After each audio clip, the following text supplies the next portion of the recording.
Hello class, this is Whitney and Naomi, and we are doing our presentation on aging out of foster care. So, first we're going to start with what is foster care. And foster care is a temporary arrangement in which adults provide for the care of a child or children whose birth parent is unable to care for them. Foster care is not where juvenile delinquents go. It is where children go when their parents cannot, for a variety of reasons, care for them. So here are some facts, just some general facts about foster care.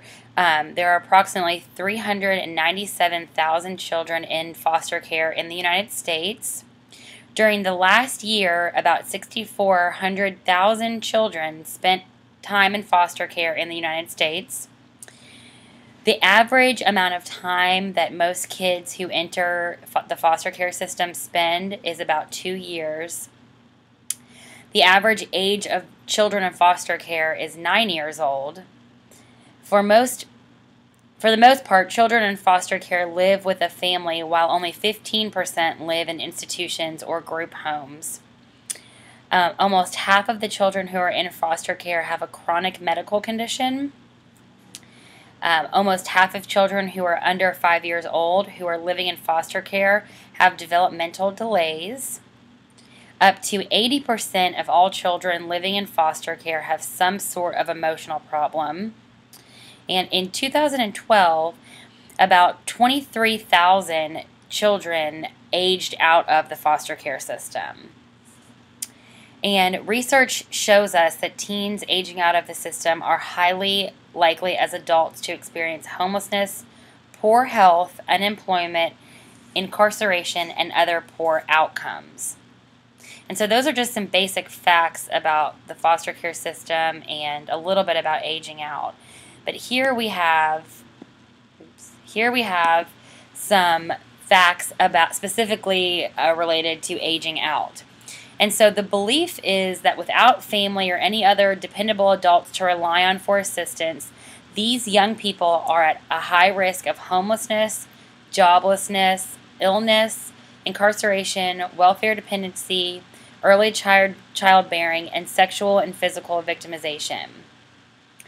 And so various studies across the country of young people who have aged out of foster care without a permanent family, these are sort of the percentages of where they fell in regard to some of those risks that I mentioned earlier.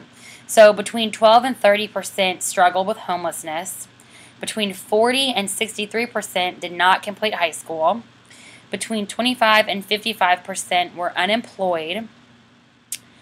Between 30 and 62% had trouble accessing health care. Between 32 and 40% were forced to rely on some form of public assistance, and 50% experienced extreme financial hardship. Between 31 and 40% had been arrested. Between 18 and 26% were incarcerated, and between 40 and 60% of young women were pregnant within 12 to 18 months of leaving foster care. And to me, that was pretty crazy and rather surprising that the highest percentage of women were pregnant after leaving. And then over here we've got a picture. There's a bright future at the top, and these are sort of the steps to getting to that bright future. And it has to do with support, assistance, access to health care, all things that are seen as barriers to kids that are aging out. And then here we have a video clip. It's a little trailer for a documentary about aging out. And so this just looks at 3 different teens who are about to age out and sort of some of their fears and what they're struggling with.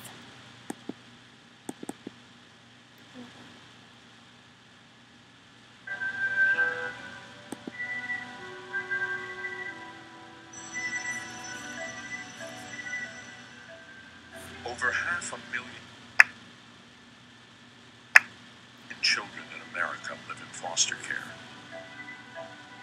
Most return to their families or are adopted. But every year, about 20,000 young people age out of the foster care system. What happens to these veterans of foster care once they're on their own? I've grown up with over 10 different families ever since I was an infant. How am I supposed to have feelings towards having a family? And I'm aging out, and I'm an adult, for crying out loud. The only way that I'm going to make it is if I do it on my own. I now have a son, and I have a mate, and we need to be a family in our own home. How come we always have it more difficult than others? Because we're in a system. I'm the only one for my whole family who's going to graduate from high school and not like prison or something. I want to get somewhere, but there's so many obstacles. I'm lost. Aging out now is scary. This is the story of 3 young people who struggle to fend for themselves once they age out of the foster care system. So, as you can see, that is a good example of the fears and sort of what some of these people that are about to age out might be experiencing. And I mean, just take a minute and think about if you were 18 years old and somebody told you that, you know, okay, you're on your own now, you have no family support, you're left to sort of fend for yourself. And so now Whitney is going to give us some more information about aging out.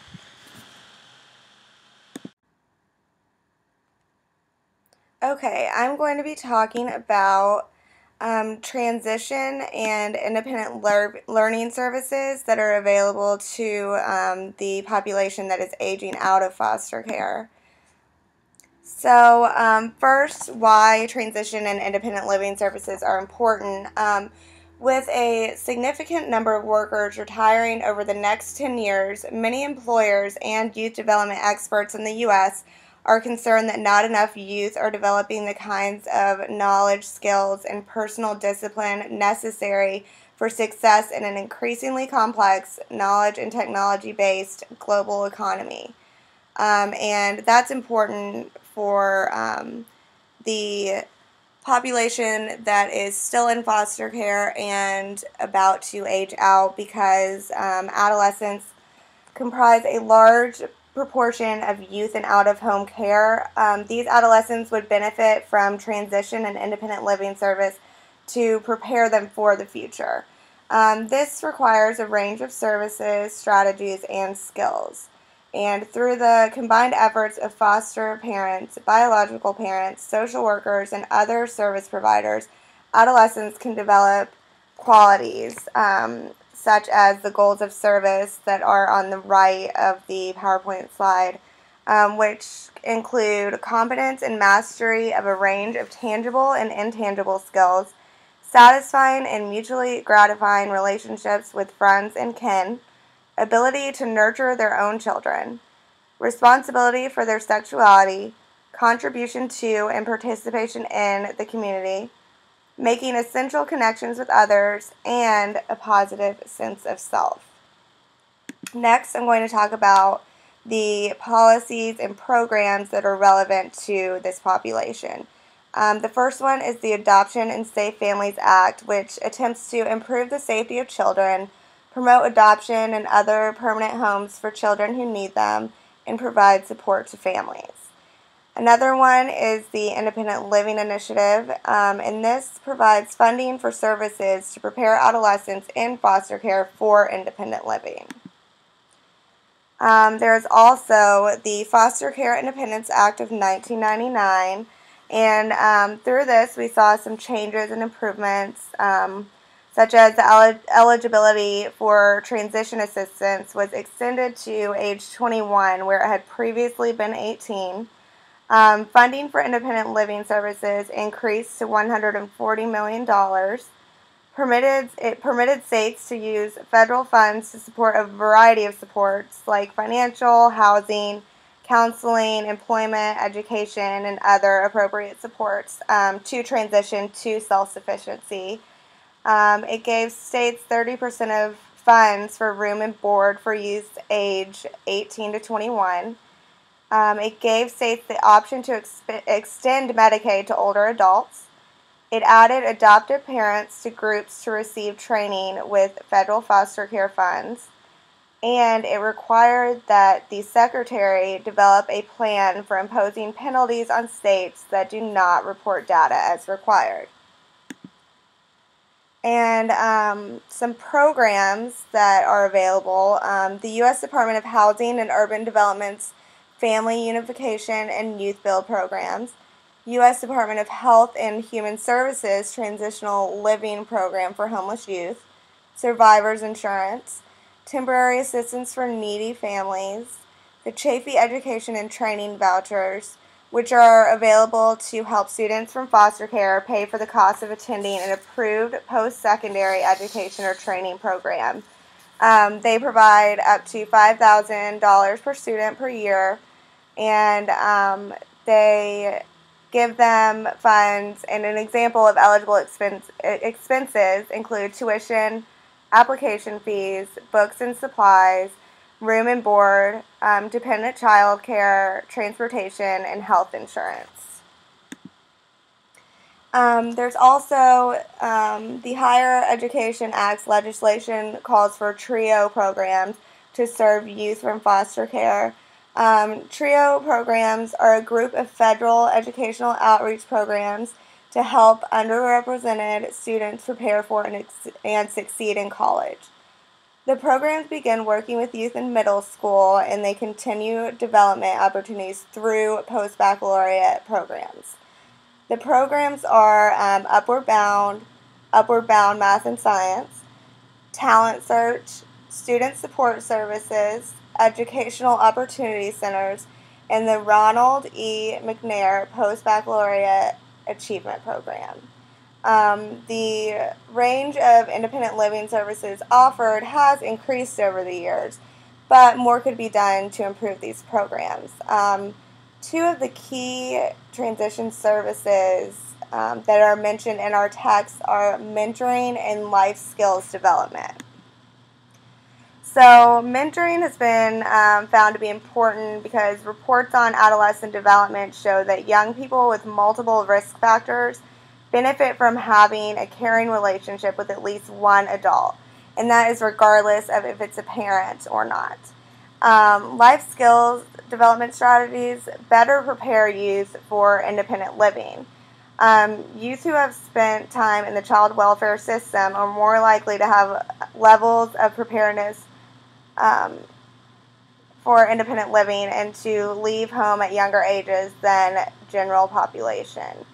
So the adults who formerly lived in out-of-home care may experience lower educational achievement, less stable work histories, greater reliance on public assistance, and other challenging life outcomes. So that is why it is important to teach them these life skills and prepare them for this. Four of the promising strategies are youth and caregiver involvement, systematic skills assessment and planning, life skills training, developing connections with foster and birth family members, if possible, and with the greater community. So with the youth and caregiver involvement, it is important to involve both the youth and the caregiver in the development and implementation of their independent living plans. Involving the youth encourages them to take responsibility while giving caregivers an opportunity to coach and model appropriate behaviors and be there along the way. Systematic skills assessment and planning.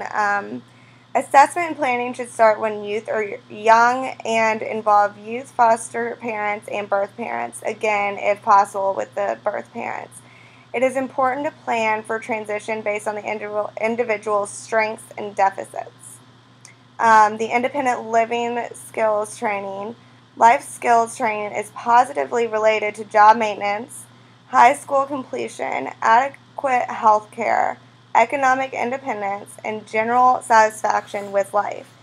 Life skills training can focus on a variety of different areas, such as career planning, communication, daily living, housing, money management, self-care, social relationships, and work and study skills.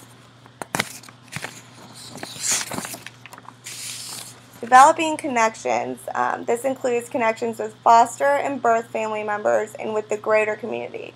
So birth family members doesn't necessarily have to be the parents. It can be siblings, aunts, anyone in the family.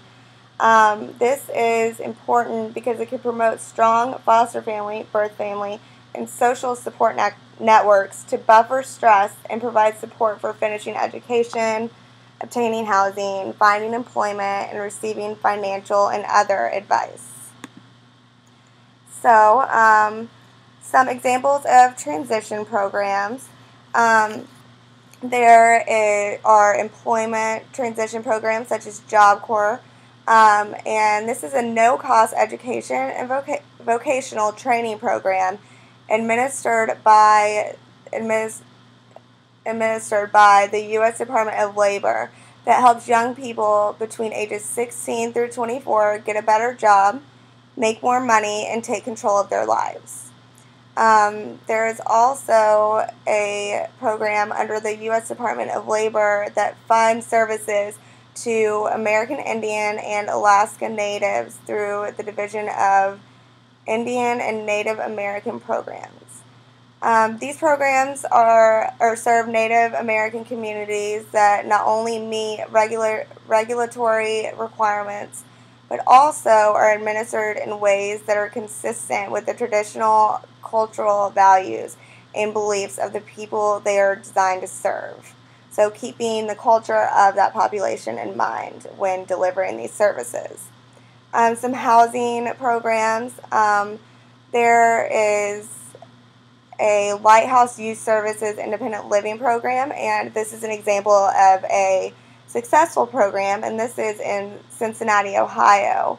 And they provide several housing options for youth, such as scattered site apartments, supervised apartments, shared homes, with about 4 to 5 youth in the home, host homes, and boarding homes. Another example is in New York City, and it is the Chelsea Foyer program, and it is an innovative, supported, housing-based job training program for 40 young adults in their late teens and early 20s. Policies and incentives should ensure that no young person leaves foster care without housing, access to health care, employment skills, and permanent connection to at least one adult. Next, you are going to watch a little video, and it is Aging Out of Foster Care Jeopardy! So I hope you enjoy. Hello, and welcome to Jeopardy! Aging Out of Foster Care Edition. Our contestants this evening are Gabby Bolte and Whitney Rogers. Ladies, are you ready for our first round? Yes. Okay. Now, since Gabby had the highest score of our last game, she will be starting this evening.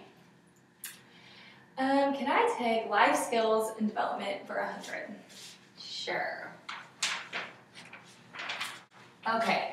This person in the youth's life can offer life skills training formally and informally. What is caregiver? Good job. Okay. What would you like next? Policies for 100. Policies for 100. This policy attempts to improve the safety of children, to promote adoption and other permanent homes for children that need them, and to support families. What is Adoption and Safe Families Act? Very good. Okay, next. Miscellaneous for 100. Okay. Since 1999, more than this number of young people have aged out of the foster care system without a supportive family to rely on.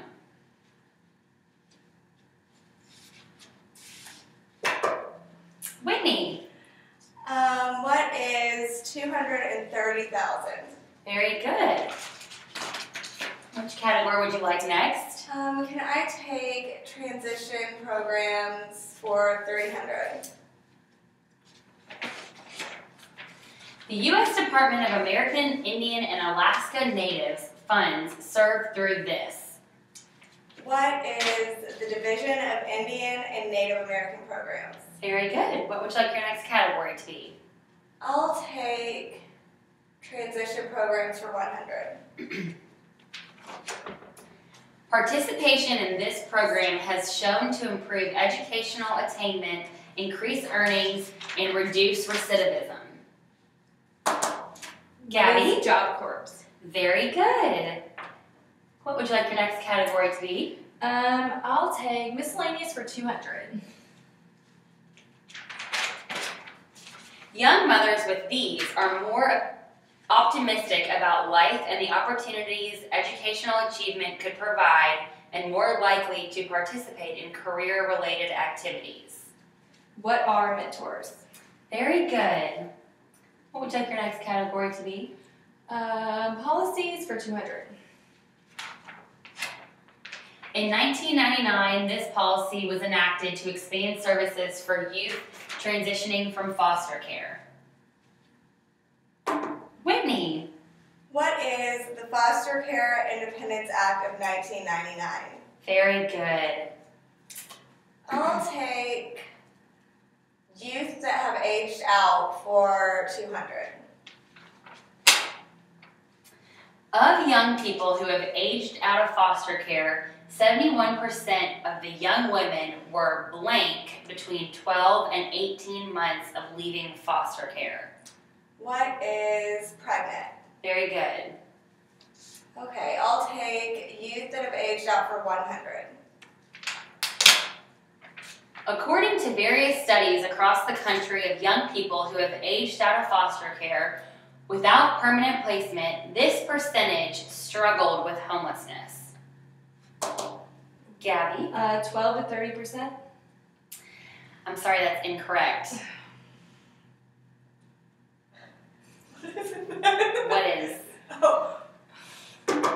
What is 12 to 30%? Very good. Okay, and what's your next category? Can I have life skills development strategies for $200,000? This is the first step in preparing youth for independent living. What is assessment? Very good. Can I have life skills development for $300,000? This is positively related to job maintenance, high school completion, adequate health care, economic independence, and general satisfaction with life. Gabby? What is life skills training? Very good. What category would you like? Can I take miscellaneous for $300,000? And we have a daily double, folks! Woo! Okay, get ready, ladies. Okay, this national campaign aims to provide a better path to success for young people transitioning from foster care to adulthood through working nationally and locally to improve policies and practices, promote youth engagement, apply evaluation and research, and create community partnerships. Their work creates opportunities for young people to achieve positive outcomes in permanence, education, employment, housing, health, financial, and social capacities. Success beyond. What is success beyond 18? Okay, now Whitney, did you have that on your card as well? Let's look at there. Oh, and it looks like you both did. Very good, ladies. You both get the 300 points. Very good. Okay, so the next person I get to choose, because you both got that right. So Whitney, which category would you like? I would like policies for $300,000. Okay. Please. ETV stands for this. What are education and training vouchers? Very good, Whitney. I'll take youth that have aged out for 300. 1 in 4 young people who have aged out will be involved with this within 2 years of leaving the foster care system. What is justice system? Very good.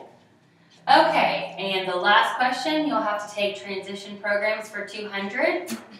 This program serves young people aging out of foster care and other young adults who lack the independent living and employment skills necessary to obtain affordable housing in New York City.